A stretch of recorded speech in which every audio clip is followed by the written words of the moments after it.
Good evening. I'm Randy Rosenblum, and welcome to SoCal Prep Report. Of course, tonight we're going to hone in on the state basketball championships. Corona Centennial won the boys' championship in the state of California. What a record, 33-1, winning their final 30 games. Josh Giles, their fine head coach, will join us in a moment. And on the girls' side, Sierra Canyon won the state championship. These are the open division titles. Juju Watkins, their star, had a big game, and they won the state crown. We're going to be joined by Connor Morissette. He's our co-host tonight. And the other co-host is Tony Moskal. So let's first bring in Connor Morissette. I know, Connor, you were in Sacramento. What was your greatest takeaway from the state championship? Randy, thank you, first of all, for having me on. Appreciate it. The greatest takeaway, I thought the fact that Corona Centennial on an off night for them was able to battle back against Modesto Christian. They were up 14, and then Modesto Christian fought back, tied it 46-46. Corona Centennial, like they've done all season, executed well at the end of the game, went on a 13-4 run to win. And my biggest takeaway was just that when the money was on the table, the Huskies took it, and they're open division state champs. I was really impressed with them in a game where maybe they didn't play their best basketball. Playing in an NBA arena can be tough for some teams who aren't used to that. They ended up getting the job done at the end of the night to win. That was my biggest takeaway. My money line for the Huskies would be when the money's on the line, they have the best backcourt in the state in McCain and Dent, and they took over the game in the last couple minutes. Tony Moskal, your thoughts about the state championships? I just think it's great that Southern California represented so well. And we had seen Corona Centennial a couple times this year. And just what a tremendous amount of talent. And once again, a great job by Josh, to put together you've got that much talent on a team and they play so well together. And that's just a credit. And I'm going to ask some questions about that as we get further on in this episode with the me type of kids in today's all athletics. But man, that is a cohesive unit that they've got down there in Corona. They've won the CIF Southern Section Championship the last 2 years. They didn't go for it last year because of the COVID situation, and they played in an alternative tournament, but they did win the CIF Championship. This year, they win the CIF Open Division again and go on to win the state title. So let's bring in their head coach, Josh Giles. Coach, first and foremost, congratulations on both the CIF Southern Section crown and the state title. And I'll open this. Connor said he didn't think you played all that well in the championship game against Modesto Christian. Well, is he right? And if he is right, isn't that a testimony to how good your team really is? Yeah, well, first off, thanks for having me on the show. I really appreciate it. But no, I think Connor's dead on. I mean, that was far from our best game. I think that, unfortunately, we can't use the big arena as an excuse because that was our third game this year in an NBA arena. So we had been there and done that a little bit. I think that our struggle was more of the fact that this was our last game together as a group. And I felt like the guys, they knew that, they understood that. And I didn't do a great job of recognizing this, but I think the kind of the moment, like the pressure of the situation, knowing like we've accomplished all these things, we've won all these games, and now this is the last one and we want to go out with a win. It was almost like we were playing not to lose. And when you play not to lose, that's exactly what's going to happen. And in the last 3.5 minutes in that timeout, like there were some things that happened in that timeout that I'll never, ever forget. And it just speaks to the makeup and the character of the kids that we had on the team. Can you share that, what they went through in that final timeout that you guys talked about? Yeah. I mean, I felt like all throughout the game, like we were stressed out the entire game. You could see it in their faces. Even when we got up by 14 to start off the third quarter, Modesto Christian called the timeout, and you could see it in the timeout. We just weren't relaxed. We weren't playing like ourselves. And I just felt like there's a lot of pressure on them. Like, they wanted it so bad that they just were kind of we were getting in our own way. We had some ridiculously bad turnovers that we just don't have. We had a couple, defensive assignments, missed box outs. I mean, there was, we were talking about it at halftime, and it was like, we haven't made mistakes like this all year, fellas. And now we're doing it in the state championship game. So they were just stressed, it seemed like, and just not comfortable, not themselves. And then in that last timeout, that was the first time in the entire game that I felt like all that it just went away, and they were completely confident. I think they were a little pissed off, to be honest, that they were in that situation. And all of a sudden they went from looking stressed out the entire game to they had the utmost confidence. And it was like, I think there was 8,000 people at that game, probably 7,500 at least were rooting against us. And they had made this big run, and Connor was there. I mean, it got loud in there, and it was like, everybody wants us to lose. Like, this is crazy. And so, it was definitely a road game for us. And it just kind of felt like everybody was against us, and that we were, like, just nobody really wanted us to win. And then in that circumstance, state championship game, they've gone on a run, 3.5 minutes to go, tie game, and now complete calm. And they were like, all right, here we go. This is what we're going to do. And they walked out of there totally confident. And then Donovan Dent made some huge plays, and then Jared made a big three. It was 52-50. I want to say there's about 2:15 to go, and we ran a play for Jared, and he buried a three to put us up by 5. And then Donnie gets another rebound and an assist, and we kind of broke it open there. But to finish the game off on an 11-2 run when you really hadn't played your best game, to do that in the last 3 minutes of a state final just speaks to their, the character of those kids. Connor, I know you have a question for the coach. Yes, I do. Josh, great to see you. Congratulations. Donovan was so big down the stretch in that game. And I know, like you said, Jared hit the big shot. But to me, the difference, the guy who really calmed it down was Donovan out of the timeout. How important was he not only at the end of the game to win the state championship, but all season long? Yeah, I mean, I think that he had some really, really big games for us, and he played like a senior.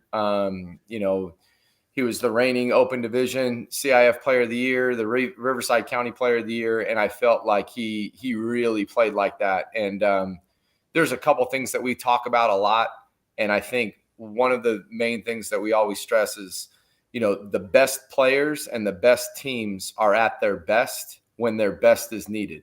And Donnie seemed to really always do that, for the most part. I mean, I know he has one game this year that he would love to have back, but for the most part, like, when he, when we needed his best, he was at his best. And in that last 3.5 minutes, I mean, he came out of the timeout, he had the tough layup finish, and then they came down and they have like a box set play that they run. That's the exact same play that Sierra Canyon runs. And, he saw it. We worked on it. We had scouted it. We had done it in shoot around and practice leading up to it.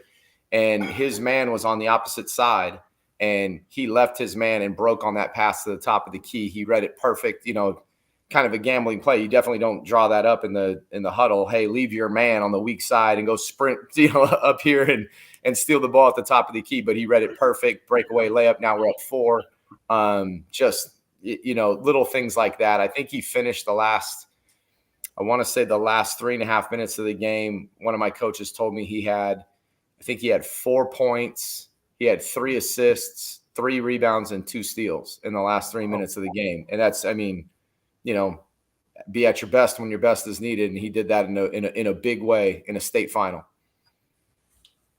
Yeah, Tony, I know you love the teamwork displayed by this Corona Centennial team, and I know you wanted some thoughts from the coach about that, right, Tony? Yeah, Josh, when we did your Bishop Montgomery game, and I asked you about, your success and the culture of everything, and it's that old adage, it's amazing how good you can be when nobody cares who gets the credit. When you play a team, and I'm not, downplaying Sierra Canyon, but you've got these guys, a lot of guys are new every year. They got guys leaving, guys coming in. But you guys have stayed the same. Do you talk about that at all during a game? Like when you go up 9-0 on Sierra Canyon, hey guys, we're together. They may be fractured a little bit. Does that ever come into the conversations? Maybe a little bit, more so maybe in like that state championship game in that last 3 minutes. We talked about it. My assistant coach, Shannon Sharp, he said it a couple times during the timeout. He was like, hey, we're built for this.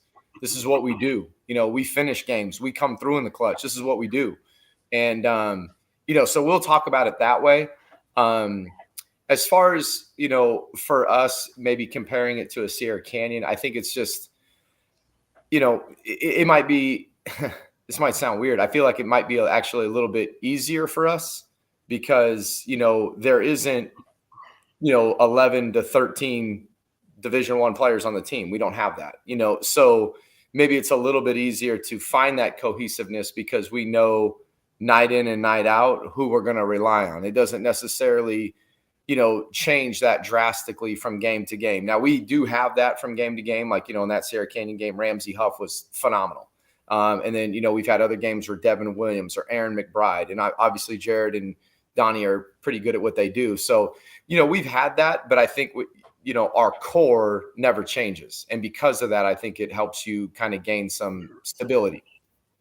Your core has given you great notoriety. And I know there's been chatter recently comparing you to Chino Hills a few years back when they had the Ball brothers and others, and were considered maybe the greatest team ever in the state of California. But there are those who believe that your team at Corona Centennial this year would have a true shot. So, Giles, you're the meticulous coach of these Huskies. Could you have knocked off that team with you running the show with your Huskies? I'm probably the wrong guy to ask that because I always feel going into every game that we're going to lose. I'm always like, before the game, I'm over there sitting in the corner, like thinking we're going to lose every game. So I'm probably the wrong guy to ask. I think that Chino Hills game team was so phenomenal in what they did. 3 top 5, picks in the NBA draft. You have Lonzo Ball, who was absolutely incredible in high school. I mean, he was so they played in our tournament every year, and up until his senior year, we had played against them, I believe, 4 times. His freshman, sophomore, and junior year, we had played against them 4 times, and they were always in our tournament, our Battle Zone tournament that we had at the time. So, I would probably see them maybe 4 to 6 times a season. And he made plays that were just like, I haven't seen him since. Lonzo was absolutely special. And then when, as Big O got older, he was just such a specimen that, they beat us his senior year. So Lonzo was gone. All the Ball brothers were gone. And we played them in, I want to say the quarterfinals his senior year. And I remember he had 24 points and 14 rebounds, 7 blocks. And I was like going off on my team about it because that was the first half. That's what he had in the first half. And it was just like, and then afterwards, like, I'm screaming and yelling at these guys, like, we got to box them out. And then the team left and they went outside, and I looked at my assistants. I'm like, we have no chance in hell of boxing this guy out. He's going to finish with 40 and 20. He was so physically dominant. He was so good. There's some things that I would like to hope that we would have been able to take away from them. I know how they used to pressure and stuff like that. And Donnie's a tough kid to pressure. They were so committed to getting up and down the floor. But a kid like Jared McCain, if you're going to leave him open, he's going to make some shots. I think that's a tough game for anybody to win. But I would like to think that we would have, kept it close and made it interesting down the stretch. But that's a tough ask. That's a generational team. Yeah, Connor, do you think Sierra Canyon would play with those 2 teams, or is it the 2 teams we just talked about, the 2 best ever in the state of California? Which Sierra Canyon? This year's? I don't think this year's would hang with. No, they're championship teams.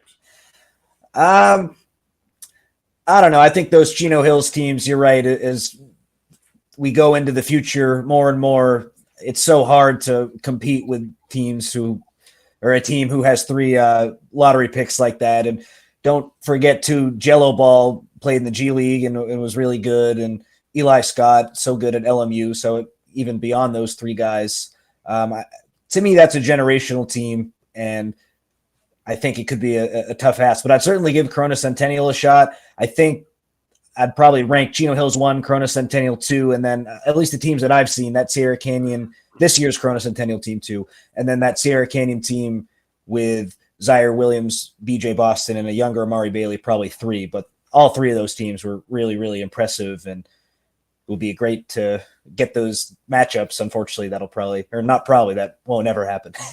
Tony Moscow, I know you have a further question for the coach of Corona Yeah, Centennial. Josh, you've had so much success. Matt Logan has had tremendous amounts of success there.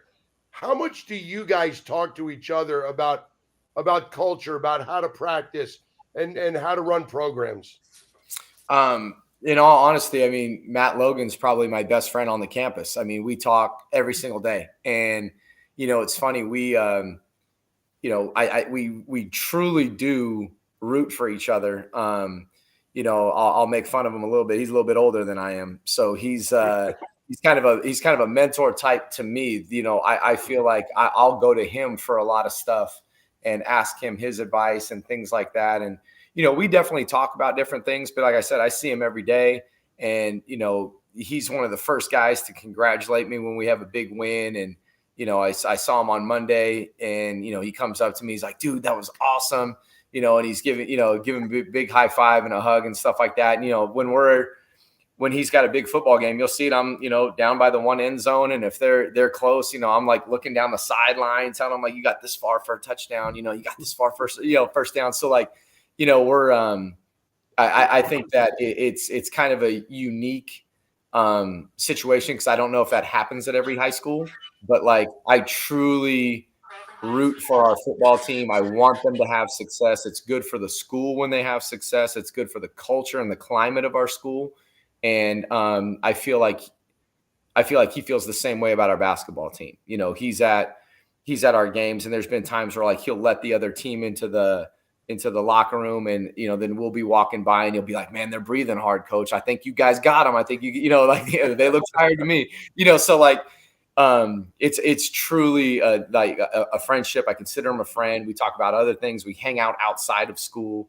We've had a couple times where my daughter's had softball games, and she has to play down in Huntington Beach, and he lives down there, and we'll spend the night at his house because the field is like 5 minutes from his house. So it beats the heck out of fighting Corona traffic trying to get down to Huntington Beach. So we'll do things like that. Just he's had the utmost success. I think he's the best football coach, probably the best coach period in the state. So to have him around and be able to bump ideas off of him is definitely helpful for me. It helps our program too. Coach, I'll get you out of here with this one, and we'll talk about Damien basketball. Damien won the D1 state title over Clovis North, 65-57, and Mike LeDuc, after 42 years, finally won a state title. He also was the coach at Glendora at one point, and you played for him at Glendora. I know it had to be meaningful for you to see Mike LeDuc the same weekend win a state title as you won a state title. Yeah, and it was. We had a good conversation on the phone. We exchanged some text messages, and he's hilarious. He had some great one-liners for us during our little text exchange that we had going on. But that's super exciting, and it is pretty cool that we were both able to get that done on the same weekend up in Sacramento. Both getting our first state championships. I mean, that's kind of like, a little icing on the cake for it. Well, Coach, congratulations. I'm sure you're going to be great again next year. You still have to replace Donovan Dent, but I think you'll have the horses to make a great run at a third straight CIF Southern Section title and maybe another state open division title as well. Thanks, Coach.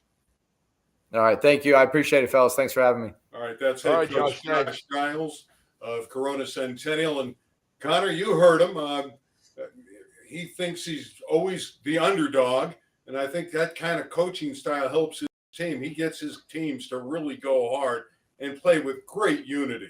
He does, and if we had more time with Josh, I would have asked him if he had some time to reflect on the fact that heading into that Modesto State Championship game, every playoff game that Corona Centennial won, they won by 20 or more points. And in the open division pool play era, that hasn't happened ever. And that started in 2019, so it's not the biggest sample size. But really in the upper division, beating every playoff team besides one in that state championship by 20 or more, absolutely unheard of. So I understand he has to think he's the underdog heading into every game. That's just the way his mind works. I get it. But when you're beating teams at a clip like that, I'd be a little bit more confident, I guess. But that's why I'm not coaching.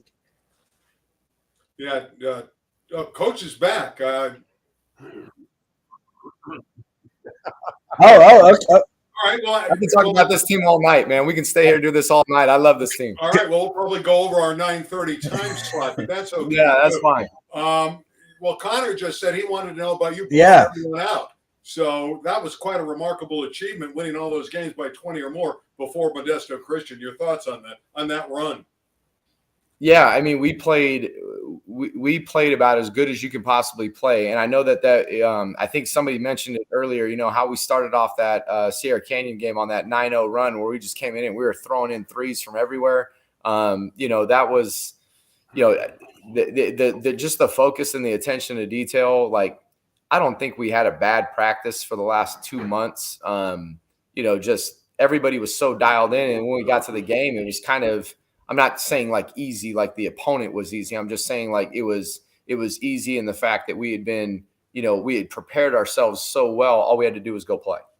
It's good. We got overtime with the coach, Josh Giles. So I'll kick it back over to Tony Moskal. I know you're never shy about asking the question to the coach.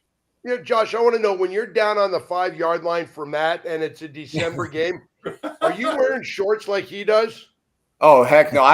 I'll tell you what, like he's in shorts and t-shirts at school too when it's like 40 degrees outside. I don't know how he does it. Like I've seen him before walking around campus. He's in shorts and a t-shirt, and I'll have a beanie on out at my PE class and a hoodie. I don't know how he does it. He's an animal. Coach, how are you going to replace Donovan Dent? Who's going to bring the ball up for you next year? And why is he going to be a capable guy, whoever that guy is? You know, first off, I don't think you ever replace somebody like a Donovan Dent. And, you know, next year I'll be saying the same thing about a Jared McCain, a Devin Williams, and Aaron McBride. I think that we've been very fortunate over my time at Centennial that we've had some guys that are just really hard to replace. And they're so bought in, and they truly buy into the culture of what we're trying to do. And I'm a big believer in culture, and our guys really, really do a good job of buying into it. So I don't know. I don't know who's going to replace him yet, but I do know that is going to be one heck of a tough job because, you know, it's still kind of fresh right now. Talking about Donovan and talking about Ramsey's really difficult right now. It's really hard to have conversations about them because they were so special to me. They were so special to this program.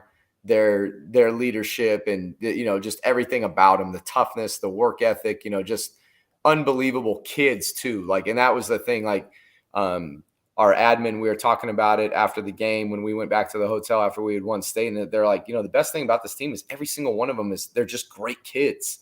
Like, they're truly good kids. And, you know, it's just really hard, but yeah, the two seniors we had this year were, you know, they were extra special. Connor, you have a question for the coach? I do. I know it's never good to lose a game, but did losing to Duncanville, did that help your group get focused? And as a follow-up, how bad do you wish you went undefeated? I'm sure you wish you really did, but did that game help you to launch an incredible season? Take me through the one game that didn't go your way this year. No, I think that's a great question. And I think that we would not be 33-1 if we had not lost to Duncanville. Like, I'm saying we would have had a heck of a lot more than one loss. Like, you know, losing that game, the way in which we did lose it, I think was a huge eye opener for some of the guys. You know, when we got back home from Texas and we put that film on, and you have to watch it, film doesn't lie. And there was only like 2 or 3 times all year. I'm not a big film guy. I'm really not. I don't ever show the other team. I don't ever show the other team on film. We only watch us. And, you know, there's my own psycho reasons for doing that, but we only watch ourselves. We don't watch the other team.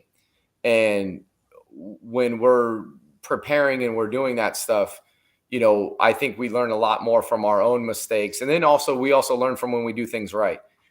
We played about as poorly as you could possibly play on the defensive end against Duncanville. It was as bad can be. And it was just defensive breakdown after defensive breakdown, dunk, offensive rebound. And we're sitting there and we're watching it, and guys are just getting ripped. Jared's getting hollered at. Donnie's getting hollered at. Everybody was getting it because everybody was in their own special way, awful at times. And that's just the honest truth. So when it was over, I'm like, we just played this bad and lost by 5 to the number 1 ranked team in the country. What does that make us? And everybody just kind of sat around and we were just kind of like, well, what does that mean?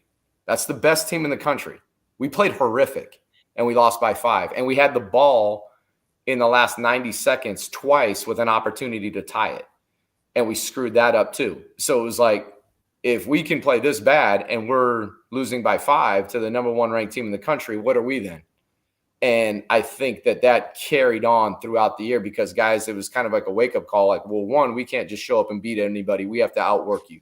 And, I think that doesn't, that doesn't make you any worse. Like, they don't put an asterisk next to it. Like, Corona Centennial won a lot of games, but you know what? They had to work really hard to do it. There is none of that stuff. So it was like, hey, we have to work hard to beat you. But when we work hard and we do things right, this is what we could be. And I think that carried on a lot throughout the season for us. So I think losing to Duncanville, yes, I would love to have that opportunity to play them again. But in the long run, it was the best thing that happened to us. Tony, one last question for the coach. Josh, we talked about chemistry and the 4-year guys and the 3-year guys. So during a game when you're dealing with adversity, how comfortable are you just kind of sitting there and letting those guys figure it out and show their senior leadership or their junior leadership?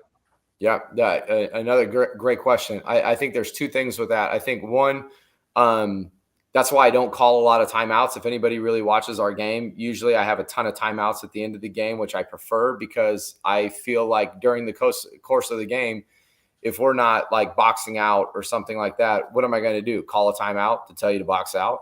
I can just yell that from the sideline, So I think that I don't call a lot of timeouts because I trust them that the stuff and the things that we do over the course of the week, getting prepared for the game, is that'll carry them through. And then when you spoke about with the 3 and the 4-year guys, again, you look at Donovan Dent. Donovan Dent is the 2-time right now. He's the 2-time Open Division Player of the Year. And I know Eric Sodenheimer just put a tweet about it, which I thought was pretty cool of him to put it out there. Donnie played on my freshman team. His freshman year, he was on the freshman team. So we have those 3 and 4-year guys. Ramsey was on the freshman team too.